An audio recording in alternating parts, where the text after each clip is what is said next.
Hello, I'm Dr. Scott Watier. And I'm Tommy Welling, and you're listening to the Fasting for Life podcast. This podcast is about using fasting as a tool to regain your health, achieve ultimate wellness, and live the life you truly deserve. Each episode is a short conversation on a single topic with immediate actionable steps. We cover everything from fat loss and health and wellness to the science of lifestyle design. We started Fasting for Life because of how fasting has transformed our lives, and we hope to share the tools that we have learned along the way.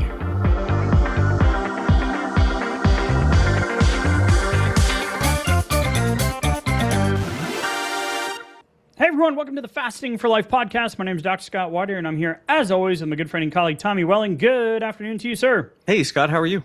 Doing fantastic, my friend. Excited for today's episode. We're going to be getting into an article out of the Journal of Cell Metabolism in 2022, October. Late isocaloric eating increases hunger, decreases energy expenditure, and modifies metabolic pathways in adults with overweight and obesity. Yeah, I couldn't agree more. So we've changed our tune on this, the eating late versus eating early fasting window. We've had similar conversations around this, but never talked specifically about the outcomes of this. So we're going to get into this in just a minute, give you some clear action steps that you can do to put this into your fasting lifestyle starting today. If you are new to the podcast, welcome in. Thanks for listening. Thanks for finding us. Glad you're here.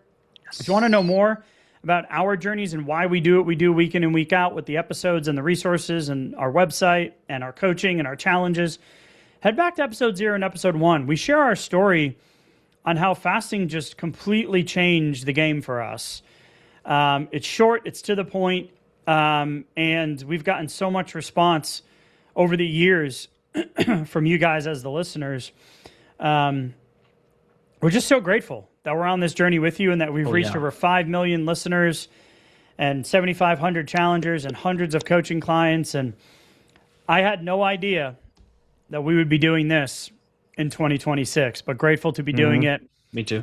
And excited to continue the conversation today. So late isocaloric eating increases hunger, decreases energy expenditure, and modifies metabolic pathways in adults with overweight and obesity. So where this came from was I saw a data review from Dr. William Wallace. He's a great follow. And it was just an image, and the title said, same calories eaten 4 hours later. And then in red it said, you burn less and get hungrier. And I'm like, yes.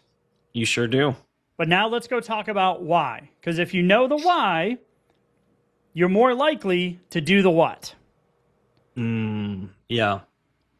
So this whole thing kind of comes from that old, obstacle, that old adage that a calorie is just a calorie, right? Like a calorie is a calorie is a calorie.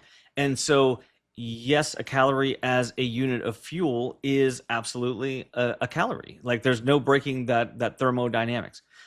However, what happens within the body to a given calorie does change depending on the conditions of that body, the time of the day, the hormonal response of that body, and also the insulin response, and then the insulin sensitivity or resistance of that body. So there's different things that can happen to a calorie at different times. And so we can push those gatekeepers within the body one way or another, and sometimes we're pushing them inadvertently, accidentally in the wrong way without even really realizing it. I did this for a long time, counting calories, but I was counting my calories looking forward to my later meals. And this was a problem. So not only was I not getting enough and high enough quality sleep, but I was also pushing my meals later on in the day under the guise of a calorie is a calorie. So I'm still tracking them. If it fits in the numbers, then we're good. Right.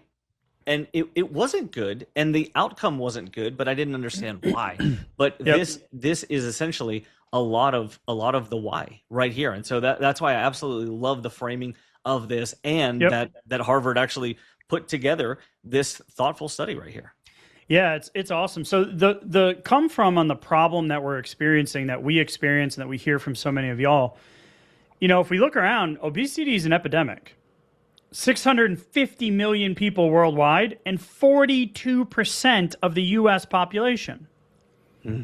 Now, can you have normal labs with obesity at any given point in a timeline? Yes, you can. But what we find is that it's a major contributor to the global and US-based burden of chronic disease, later in life, lifestyle type disease processes, and disability. It elevates your risk for a wide range of health issues, diabetes, cardiovascular disease, cancers. Hell, it even, when we went through COVID, dare I say that word, a few years ago, we saw that the groups that sadly passed away or were most afflicted or affected from that infection were the ones that had those chronic lifestyle disease processes. Yeah, of course. Additional stress already on the body. Right. So we can talk until the cows come home about behavioral interventions targeting obesity. Those are mostly aimed at reducing dietary energy intake or increasing energy expenditure, the old eat less, move more, biggest loser type framework. So yes, the calories matter, but what your body's doing with those calories, the hormonal signals, the circadian signals, all of those things matter as well, which is where we feel our come from and why we talk about this so often, is that fasting can be a huge simplifier and trump card, like an ace up your sleeve, to make this finally work for you once and for all. Yeah, the tricky part is, especially when you have a lot of success, when you first come to fasting, like depending on how much weight you have to lose, if assuming you have weight to lose, which most people who come to fasting do, the majority, not all, the more you have to lose and the worse your habits were before you came into fasting, the faster you tend to see results. And then, so, like us, we got into a very heavily ingrained pattern of doing a lot of dinner OMADs, which not a bad thing. But at the same time, as you make progress into your fasting journey, as you get some of the weight off, you see some of the results, a lot of times that dinner OMAD gets less effective over time. And we've talked about the reasons for that being the case. But one of the big ones is that we get into a caloric need that gets balanced out with what we're actually bringing in because of the time of day. So if we're going into dinner every single day or most days, and then that's when we're breaking our fast, then we have to remember that's our least efficient time to actually process through any calories. And so just knowing that is part of the reason why dinner OMAD gets less effective over time for a lot of us. And this study is laying out, the physiology behind, or underneath, the mechanisms for that. Yeah, we looked at a previous study, a same meal at 8 a.m. versus 8 p.m. And that study showed a 30% reduction in your insulin sensitivity and ultimately more hunger and harder fasting efforts the following day. So we've done the 8 a.m., 8 p.m., same meal. Your body does not respond the same, right? Now, what this study is looking at and what they wanted to do is look at what happens to the behavioral side, the hunger, what your body does with the energy expenditure, and what's happening with your fat storage when meals are eaten earlier versus 4 hours later in the day with everything else held constant. So what the researchers wanted to know was whether meal timing itself, late versus early, and this is where we've changed our tune over the years, an earlier eating window, right, when you break your fast, is always better than late. I tell my kids nothing good happens in the kitchen after 8 p.m. Right? So what it does is it changes the mechanism. So does the meal timing itself, late versus early, change the mechanisms of the energy balance? Appetite drive, that emotional connection to food, daytime energy burn, right? And your fat biology. So it was a randomized crossover inpatient trial, which was cool. 16 adults, small sample size, we get it, overweight or obesity categories. And now there were two tightly controlled schedules, an early meal pattern and a late meal pattern, separated by a washout, which was great. Okay. So calories, macronutrients, physical activity, sleep timing, light exposure, because we know the connection to light and weight loss, posture, room conditions were all controlled and matched between... so that the clock time of the meals was the only major variable. So that's awesome. In the early schedule, 3 identical meals were eaten starting around 1, 5, and 9 hours after waking. And the late schedule was 5, 9, and 13 and a half hours after waking. So roughly a 4-hour delay or shift in those eating windows. And what they tracked was visual analog scales 18 times per day, assessing hunger, desire to eat, and cravings for specific food types. Wow. So this allowed the calculation of odds being hungry scores greater than 50 across the waking period under early versus late eating. So they were actually able to quantify the hunger component, and then they looked at the hunger signals, the physiology, the serum leptin and plasma ghrelin. So the leptin and ghrelin is that mechanical growling of your stomach, and leptin is the satiety hormone, the brake pedal to say, hey, I'm full or I don't need food right now. So they looked at that across the full 24 hours, and the results were really cool. So what they found was that waking, so same 3 meals ran on an early schedule, and then same 3 meals on a 4-hour kind of shifted schedule, right?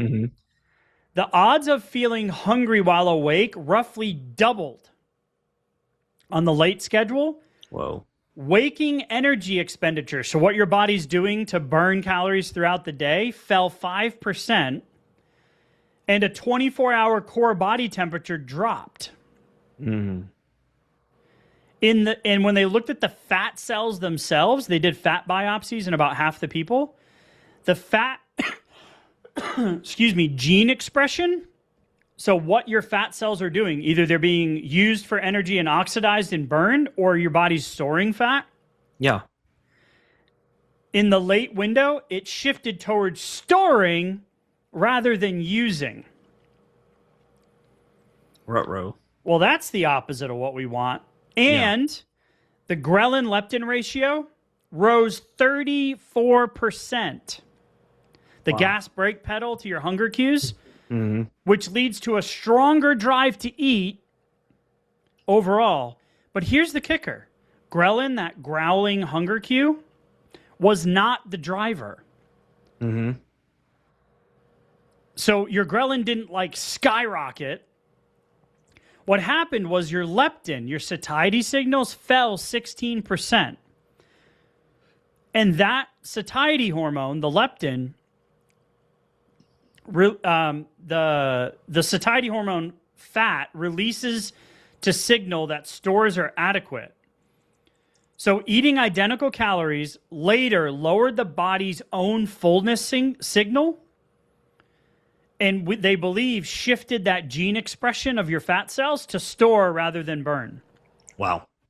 And so we got to remember that leptin is mostly acting on the neurons. So it's mostly acting within the brain, in the hypothalamus. And so it's like, it makes sense that the driving of leptin and its effect on our brain overrode that mechanical hunger, that growling feeling. You feel those peristaltic waves going on in your GI tract. And those signal hunger to us, but we can kind of ignore those, too, especially over time. It gets easier. My stomach's growling. Okay, great. But if leptin's there, like wreaking havoc, that's much more difficult to ignore. And then here we run into the fact that, it's kind of like, does this mean that I can never do a late meal, or I should never do a dinner OMAD? Like, absolutely not. But when we understand that the probabilities of success are changing measurably as our meals get later, that's really, really helpful information. When we're going to plan out our week, when we're, making sure that we're not just like forgetting the plan, and that we that we don't have a plan for the week, and we're kind of penciling some things down. Hey, let me look at my week. Let me see, what do I have going on? Plan out a couple of my fasts here, so I have some structure.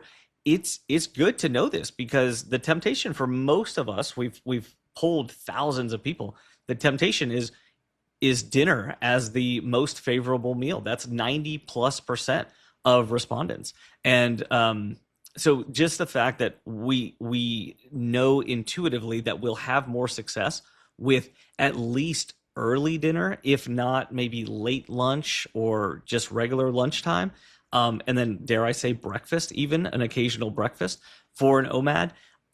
That's really good, because it's going to shift the formula that we're kind of going to use whenever we're going to pencil in some of those fasts. And I just feel like that's able to move the needle in a very predictable way, and that means better long-term success more consistently and faster than if we were just trying to push that boulder up the hill, just using dinner OMADs, especially if and when dinner OMADs haven't been working as well lately. And one of the takeaways was that metabolism shifts with timing. So we're not saying the calorie doesn't matter, or the calorie in, calorie. That's still going to determine long-term, weight sustainability, weight loss, weight gain, etc. So the metabolism shifts with timing, and energy balance governs the long-term weight. They're not competing, because the first describes how timing biases the inputs to the second. So this was an inpatient scenario. Tommy, you were just talking about real life, right? So they mention it in free living. The appetite increase is probably the larger lever, since we know hungrier, cravier people eat more. Of course. So in this setting, intake was clamped, so only the expenditure side, the output side, could show itself. So this is really the application to a fasting lifestyle, knowing, I'll do you had some freelancing come in from a fasting perspective. Okay. Something came up, an eating opportunity, a late meal, a date, something happened, and you're like, I'm going to set the timer. I'm going to do a 24-hour fast. And then you find yourself eating dinner. Okay. Or you find yourself getting lunch. Hitting the food truck with the coworkers. And you're like, what the hell just happened? Right. Like, what am I doing? Well, there's physiology and hunger cues that are driving the behavior. But knowing that if you've been doing dinner OMAD or grazing later at night, or maybe adding in some of the alcohol later in the evening, your body beneath the surface is pushing you towards the behavior the next day. Yeah. And without even realizing it sometimes. And a lot of times it's the leptin that's making you feel like you don't have as much willpower as you'd like. Like, no, I'm not really a disciplined or a willpower filled person. Sometimes we're just skewing in the too much leptin part of the equation, or the imbalance of the leptin ghrelin ratio, and maybe because of just my meal timing. And so to understand that's what seems like it might be a small lever is actually a much bigger lever is really empowering. Yeah, I want to talk about just two things quick here. Is the core temperature component. Yeah. So they looked at the late eating reduced daytime energy expenditure by 5% without significant changes in carbohydrate or lipid or fat burning patterns. But it lowered your average 24-hour core body temperature when you eat late, and specifically decreased temperature during the later half of the sleep episode. This is when your fasting lifestyle, your diet-induced thermogenesis should have faded. So your body temperature is going to come down. It's like take the hot shower 90 minutes before bed, right? Then your body temperature is going to drop so you can get into good sleep, right? Restorative sleep. But what happens when you eat late is that doesn't happen, and that body temperature stays elevated. Now, I can see this personally. When we went away for a couple of nights, we ate late, and I slept hot that night. I just know that my WHOOP, my HRV is going to be down, my recovery is going to be down, because I literally can watch my heart rate. Typically, when I fall asleep, it drops and then stays low the rest of the night. But on the nights that I eat late, which is very rare these days, it stays high, and it takes all night for it to come down. Yep. Right? So that was one thing I wanted to mention. The second thing is the inside the fat cell, the gene expression towards storage. So only 7, small data size, did the tissue biopsies, right? And the late eating down-regulated several genes involved in fat breakdown. So it tilted things away from fat utilization or fat burning. So at the same time, late eating upregulated genes involved in fat production. Mm. And then autophagy-related genes were also reduced, aligning with increased fat cell production or growth. And those leptin connections were all connected to that fat cell behavior. So to summarize, fat breakdown decreased, fat production and growth increased. Now, this was before our fasting lifestyle. Back in the day, my wife and I did a 6 months. We hired a nutritionist here in Katy, spent lots of money, did the bod pod, the caliper testing, and we were on it. He labeled me as a slow oxidizer. Okay. Well, that's of carbs, meaning I had insulin resistance. Right. I didn't know that yet. So I was seeing some small, slow changes, but I was also ingesting like fast-acting carbs and carbs all throughout the day. Mm-hmm. Like measured macronutrients, right? And within calorie specifications too. Yeah. So what would happen is when we were doing this 6 months, we were actually writing our weights on the mirror in the morning. My wife and I were holding each other accountable. Yeah. And if I had a poor night of sleep, I knew that the scale was going to be the same or actually tick up. Yep. This explains a potential mechanism causality as to why. So I knew that. Now I can have a poor night of sleep and the scale can be the same or slow down because I don't have that insulin resistance. Yeah. And I'm really working hard on flexing that not eating late muscle. Most of my dinners rarely go past 6 p.m. Right. And then you can also make some concessions when those dinners are even at 6 p.m., let alone later. Like I'll just remove pretty much all of the carbohydrates altogether, unless maybe it's just some vegetables. I do most of my carbs early in the day on my midday meal. Yeah. Right. You don't have to just go no carb because you know that the scale is going to be easier to control that way. You can also shift your macronutrients, based on our body's response to these things too. That's the better way to do it, the more sustainable way to do it without feeling like, no, I just can't look at a piece of bread again, et cetera, that kind of thing. But I wanted to address, you brought up the thermic effect or the thermogenesis. So, core body temperature, what's the opposite of your core body temperature dropping? It will be raising your core body temperature. How do we do that macronutrient wise? We do that with protein. Prioritizing protein literally has the opposite effect of a later meal. So instead of that core temperature dropping, we're going to be increasing core temperature by increasing our protein intake, our average protein intake across all of our meals. But that's one more reason to remember prioritizing protein is really, really important. And let's do the opposite so we can get better results would be that when we get later on in the day and we see that it's a 5% reduction in caloric burn rate, well, what we can do is we can backload the end of the day with some deliberate exercise. It could be low intensity, steady state exercise. Yep. That's a great way to do it. Just some low and slow walking. Post-meal walk. Post-meal walk.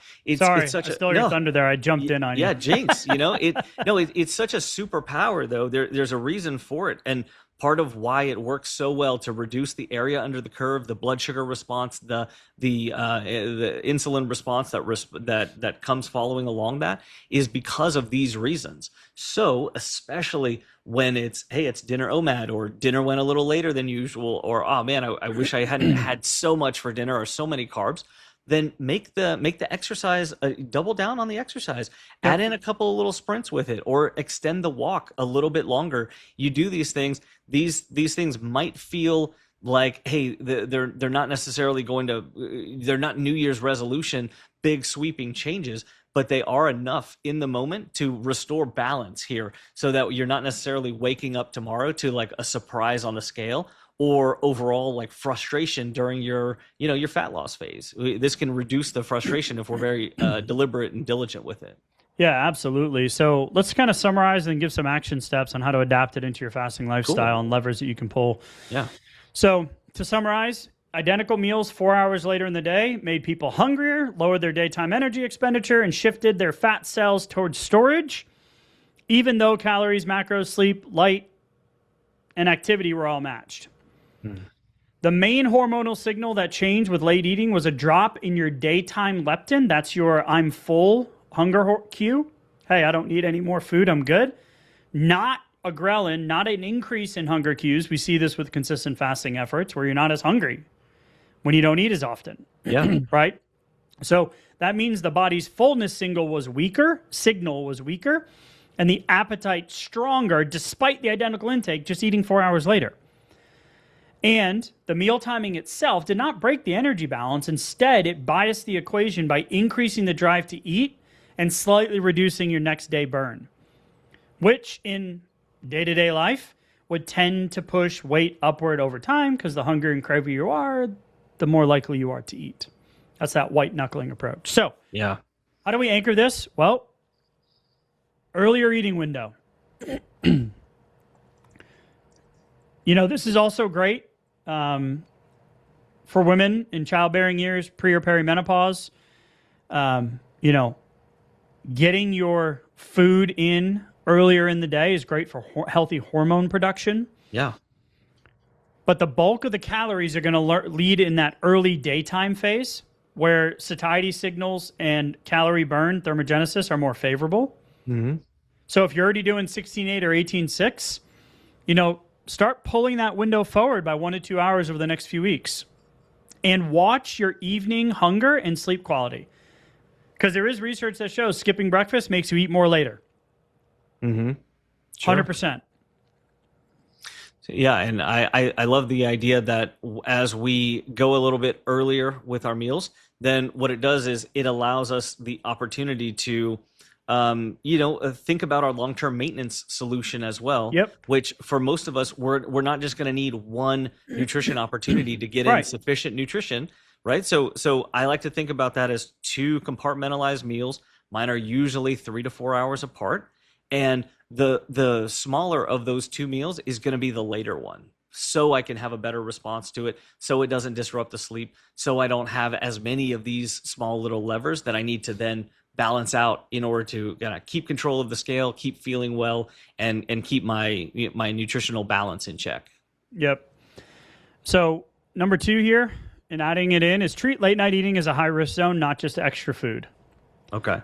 So frame post-dinner grazing, late dinners, and late meals as a double hit. So higher odds of feeling hungry, plus lower relative burn and more fat storage. That's great.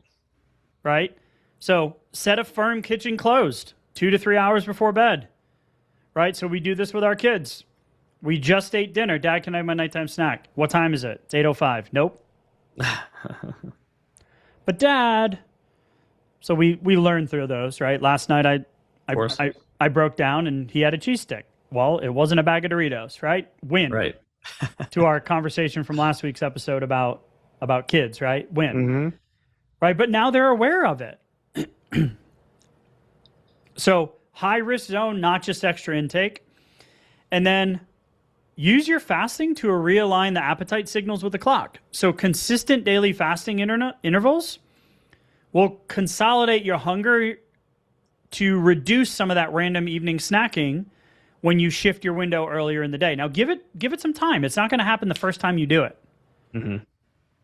Expect an adaptation period, over a couple of weeks. But track your hunger and your sleep quality. So larger meals earlier, lighter intake later. And if you are on an evening meal, hey, it fits my life, we have dinner with the family, my husband, my spouse, whatever, keep it smaller, protein forward, like you mentioned earlier, Tommy. Yeah. And still have like a chosen window. Don't just be like, I'll just do it. Still try to put some bumpers on the bowling alley, some boundaries there. Yeah. They'll help. Yeah, so this way the timing and the food that you're eating both align with the circadian biology rather than fighting it, right? Absolutely. And I love this kind of shift, Tommy, as we wrap up, is that like fasting isn't just about skipping meals. It's choosing when to eat. So your body's physiology and hormones and circadian clocks support your appetite control and energy balance rather than fight it. Yeah.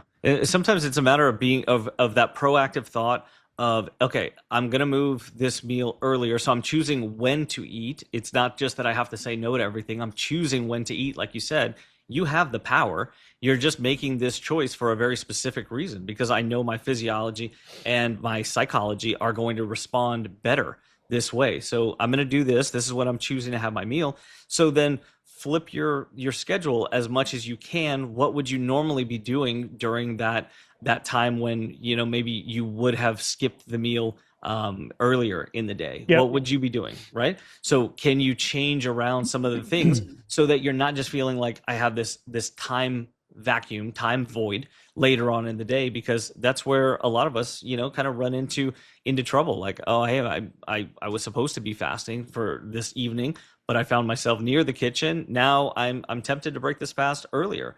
Well, so hopefully that the habit of earlier meals helps to control that. But then also let's take it a step further and be proactive. What am I going to be doing with my hands during that tough time, especially if you have a long-standing pattern of dinner OMAD? And be easy, be forgiving with yourself that it's going to take some reps. Probably it's not going to just feel easy or intuitive right off the bat, but it's worth some reps. It's worth getting in there, getting a little uncomfortable with it and trying it, like getting outside of your comfort zone a little bit, because the benefits are real and they're there. And new habits take some time to ingrain. Yep. So be patient with it, but it's about the long-term success and the consistency that you're building. Yep, absolutely. So as we wrap up, Tommy, we're trying to eat when your metabolism is most ready to burn and least likely to store. And this just often means earlier fasting windows, nutrition windows, and more consistent foundational fasting efforts. So, man, I hope this resonated. Pick one or two things that you can do to put into your day-to-day life. Now, if you're looking for more support, you can head to the show notes, click the link.